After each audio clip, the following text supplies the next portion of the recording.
بسم اللہ الرحمن الرحیم۔ السلام علیکم محترم ناظرین، قصص الاسلام 0.2 میں خوش آمدید۔ تو چلیے چلتے ہیں حضرت ہود علیہ السلام کے قصے کی دوسری جانب۔ جب 3 رنگ کے بادل ظاہر ہوئے اور آواز ہوئی کہ ان میں سے کسی ایک کو اپنی قوم کے لیے منتخب کر لیں، تو قیل بن عطر نے کہا کہ میں کالے بادل کا انتخاب کرتا ہوں کیونکہ اس میں بارش زیادہ ہوتی ہے۔ پھر منادی نے ندا دی، تو نے نہایت چلی ہوئی راکھ کا انتخاب کیا، عاد کی قوم کا کوئی فرد نہیں بچے گا، سب فنا ہوں گے، نہ باپ بچے گا نہ بیٹا، تو نے تو تمام کے لیے ہلاکت مانگ لی ہے۔ ہاں، بنی لوذیہ اس قہر و غضب سے بچ جائیں گے۔ بنی لوذیہ کے لوگ بھی عاد کی نسل سے تھے اور مکۃ المکرمہ کی جگہ مقیم تھی۔ یہ عذاب ان لوگوں پر مسلط نہ ہوا۔ قبیلہ لوذیہ عذاب سے محفوظ۔ عاد کی قوم سے جتنے لوگ اس عذاب کی ہلاکت خیزی سے محفوظ رہے، انہی کو عاد آخرہ کہا جاتا ہے۔ راوی کہتے ہیں کہ اللہ تعالیٰ نے اس سیاہ بادل کو، جسے قیل بن عطر نے پسند کیا تھا اور جس میں ہلاکت اور بربادی تھی، قوم عاد کی طرف چلنے کا امر دیا، حتیٰ کہ وہ اس وادی میں جا نکلا جس میں عاد کی قوم قیام پذیر تھی اور جسے وادی مغیث کے نام سے جانا جاتا تھا۔ جب لوگوں نے اس کالی گھٹا کو دیکھا تو بہت خوش ہوئے اور کہنے لگے، یہ بادل ہے، اب ہماری وادی پر موسلا دھار بارش ہوگی۔ اللہ تعالیٰ ان کے جواب میں فرماتے ہیں، یہ وہ عذاب ہے جس کے آنے میں تمہیں جلدی تھی۔ یہ بادل نہیں کہ تمہاری وادی کو سیراب کرے، بلکہ یہ تو تند و تیز جکڑ ہے جس میں دردناک عذاب کا سامان موجود ہے۔ یہ گھٹا جسے تم ابر رحمت سمجھ کر خوش ہو رہے ہو، تھوڑی ہی دیر میں ہر اس چیز کو نیست و نابود کر دے گی جو ہلاکت کے بارے میں امر خداوندی کا ہو چکا ہے۔ قوم عاد کی عورت کا بادلوں کی شکل میں عذاب دیکھنا۔ سب سے پہلے جس نے اس عذاب کو دیکھا اور بادل کے بجائے اسے جکڑ یقین کیا، وہ ایک عورت تھی۔ اس عورت کا تعلق قوم عاد سے تھا۔ اس کا نام مہد بتایا جاتا ہے۔ جب اسے پتہ چلا کہ یہ تو عذاب الہی ہے، ابر رحمت نہیں ہے، تو اس کی چیخ نکل گئی اور بے ہوش ہو کر گر گئی۔ جب وہ ہوش میں آئی تو لوگوں نے پوچھا، مہد کیا ہوا؟ وہ بولی، میں نے ایک ہوا دیکھی ہے جس میں آگ ہی آگ ہے اور کچھ لوگ اسے ہماری طرف لے کر آ رہے ہیں۔ اللہ تعالیٰ نے اس تند و تیز جکڑ کو 7 راتیں اور 8 دن تک برابر مسلط رکھا اور عاد کی قوم کا کوئی آدمی بھی نہ بچا جو ہلاک نہ ہوا ہو۔ راوی کہتے ہیں کہ حضرت ہود علیہ السلام الگ ہو گئے جیسا کہ مجھے بتایا گیا ہے اور اپنے ساتھیوں کو لے کر ایک باڑے میں تشریف فرما ہو گئے۔ وہ ہوا جو دوسروں کے لیے ہلاکت تھی، حضرت ہود علیہ السلام اور آپ کے ساتھیوں کے لیے رحمت و سامان، فرحت و انبساط ثابت ہوئی۔ وہ اس ہوا سے بہت لطف اندوز ہوئے، اس سے ان کے جسموں پر خوشگوار اثرات مرتب ہوئے اور روحوں میں تازگی کی لہر دوڑ گئی۔ لیکن عاد کے لیے وہ یوں چلی کہ زمین و آسمان کے درمیان انہیں اٹھائے پھرتی رہی اور پھر انہیں پیٹوں کی رخ پر پٹخ دیا۔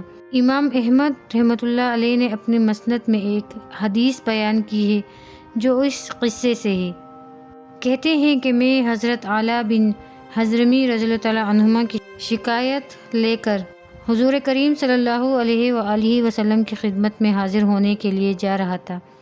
زبزہ میں مجھے بنی تیمم کی ایک بوڑھی ملی جس کے پاس سواری نہیں تھی۔ بوڑھی مجھ سے کہنے لگی، اے اللہ کے بندے، مجھے حضور کریم صلی اللہ علیہ وآلہ وسلم سے کام ہے، کیا آپ مجھے وہاں پہنچا دیں گے؟ فرماتے ہیں میں نے اس بوڑھی عورت کو اپنی سواری پر بٹھا لیا اور مدینہ منورہ لے آیا۔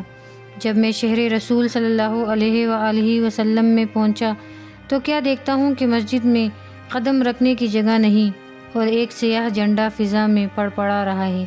حضرت بلال رضی اللہ تعالیٰ عنہ گلے میں تلوار حمائل کیے رسول اللہ صلی اللہ علیہ وآلہ وسلم کے سامنے بیٹھے ہیں۔ میں نے پوچھا، لوگوں کو کیا ہوا؟ صحابہ کرام رضی اللہ عنہ نے مجھے بتایا کہ نبی کریم صلی اللہ علیہ وآلہ وسلم حضرت عمرو بن العاص رضی اللہ تعالیٰ عنہما کو ایک سریہ پر بھیجنا چاہتے ہیں۔ فرماتے ہیں میں بھی بیٹھ گیا۔ نبی کریم صلی اللہ علیہ وآلہ وسلم اپنے گھر تشریف لے گئی یا فرمایا کہ اپنے خیمے میں چلے گئے۔ میں نے آپ کی خدمت میں حاضر ہونے کی اجازت مانگی، اجازت مل گئی۔ میں اندر گیا اور سلام عرض کیا۔ حضور کریم صلی اللہ علیہ وآلہ وسلم نے فرمایا کیا تمہارے اور بنی تیمم کے درمیان کچھ رنجش تھی؟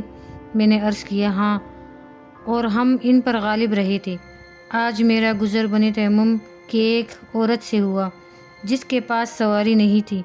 اس نے مجھ سے کہا میں اسے سوار کر کے آپ تک پہنچا دوں۔ اب وہ بوڑھی باہر دروازے پر بیٹھی ہے، اجازت کی منتظر ہے۔ آپ صلی اللہ علیہ وآلہ وسلم نے اسے حاضر خدمت ہونے کی اجازت عطا فرمائی۔ بوڑھی اندر آ گئی۔ میں نے عرض کیا یا رسول اللہ صلی اللہ علیہ وآلہ وسلم، اگر آپ ہمارے اور بنی تمیم کے درمیان کوئی حد مقرر کرنا چاہتے ہیں تو ریگستان کو حد مقرر فرما دیں، کیونکہ یہ علاقہ ہمارا ہے۔ راوی کہتے ہیں کہ بوڑھی عورت کو غصہ آ گیا اور وہ بھرائی ہوئی آواز میں بولی یا رسول اللہ صلی اللہ علیہ وآلہ وسلم، پھر یہ تو مضطرب و پریشان نہ رہے گا۔ راوی کہتے ہیں کہ میں نے عرض کیا میری مثال تو وہ ہوئی کہ کسی نے کہا تھا اپنے پاؤں پر آپ کلہاڑی ماری، میں اسے سوار کر کے لایا ہوں، مجھے کیا خبر تھی کہ یہ عورت میری دشمن ہے۔ اللہ اور اس کے رسول کی پناہ کہ میں قوم عاد کے قاصد کی مانند ہو جاؤں۔ نبی کریم صلی اللہ علیہ وآلہ وسلم نے فرمایا ہاں، قوم عاد کے قاصد کا کیا واقعہ ہے۔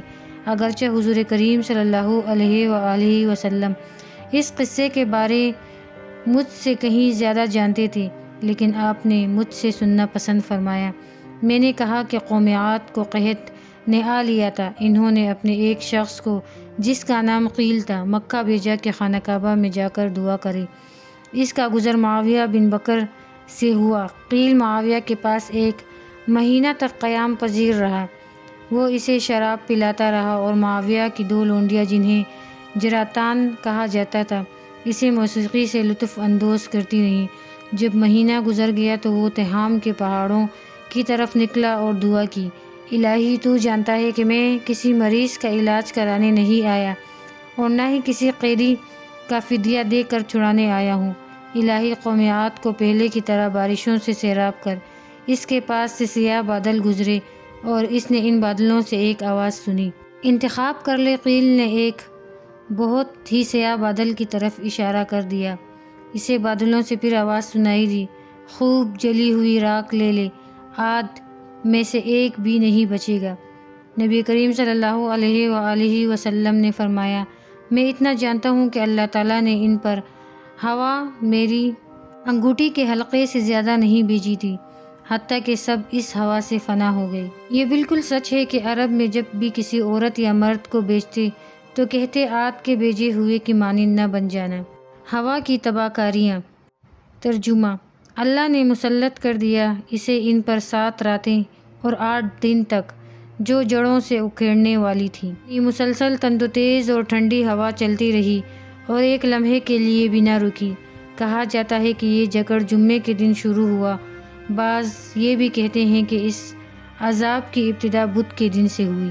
آنے والی قوموں کے لیے سامان عبرت۔ ممکن ہے اس عذاب سے وہ تند و تیز مہلک ٹھنڈی ہوا مراد ہو جو 7 راتیں اور 8 دن تک مسلسل چلتی رہیں، اور جس نے عاد کے قوم کے ایک شخص کو بھی زندہ نہ چھوڑا، بلکہ جب ان لوگوں نے پہاڑوں کی غاروں میں پناہ لی اور ٹھنڈک اور برودت سے بچنے کی کوشش کی تو یہ ہوا وہاں بھی پہنچ گئی، انہیں غاروں سے نکلنے پر مجبور کیا اور پھر انہیں فضا میں اچھال کر زمین پر یوں پٹخا کہ وہ نیست و نابود ہو گئے جو اپنے گھروں میں پناہ گزین ہو گئے تھے۔ انہیں وہیں موت کی نیند سلا کر اوپر سے بلند و بالا محلات کو مٹی کے ڈھیر میں تبدیل کر دیا، اور وہ آنے والی قوموں کے لیے سامان عبرت بن گئی۔ وہ لوگ جو کل تک آنا ولا غیری کا نعرہ لگاتے تھے، وہ بے بانگ دہل کہا کرتے تھے کہ ہم سے بڑھ کر بھی کوئی قوم طاقت و قوت کی مالک ہوگی۔ آج اللہ تعالیٰ نے ان پر ایک ایسی ہوا مسلط کر دی تھی جو واقعی ان سے کہیں طاقتور اور شدید تھی۔ اور اس ہوا میں ہلاکت کے سوا خیر کو کوئی پہلو نہ تھا، تو اللہ تعالیٰ نے اچانک ان پر شراروں اور آگ کی بارش کر دی، جس طرح کی کئی علماء کرام بیان کرتے ہیں۔ اہل مدین کے کافروں کے ساتھ بھی تو ایسا ہی واقعہ پیش آیا تھا کہ اللہ تعالیٰ نے انہیں بیک وقت تضاد ہلاکتوں میں مبتلا کر دیا تھا۔ بہت ٹھنڈی ہوا بھی چل رہی تھی اور اس کے ساتھ ساتھ آگ کے شعلے بھی برس رہے تھے، اور جیسا کہ سورہ مومنون میں ذکر ہوا ہے، متضاد چیزوں سے مسلط کیا جانے والا عذاب سخت ترین عذاب خداوندی ہے۔ واللہ عالم۔ حضرت ہود علیہ السلام کی قبر انور۔ امیر المومنین حضرت علی المرتضیٰ رضی اللہ تعالیٰ عنہ سے روایت ہے کہ حضرت ہود علیہ السلام کا مزار پر انوار ملک یمن میں ہے۔ دیگر کئی لوگ اسے دمشق میں بتاتے ہیں۔ جامع مسجد دمشق کے احاطے میں قبلہ کی طرف ہے، جس کے متعلق لوگوں کا خیال ہے کہ یہاں حضرت ہود علیہ السلام کی قبر انور ہے، واللہ عالم۔ تو محترم ناظرین، یہ تھی حضرت ہود علیہ السلام اور قوم عاد کی کہانی۔ اگر آپ کو آج کا واقعہ پسند آیا ہو تو براہ کرم اسے شیئر اور لائک ضرور کیجیے گا، اور اگر آپ نے ابھی تک ہمارے چینل قصص الاسلام 0.2 کو سبسکرائب نہیں کیا تو براہ کرم اسے ضرور سبسکرائب کیجیے گا۔ دعاؤں میں یاد رکھیے گا۔ والسلام، جزاک اللہ خیر۔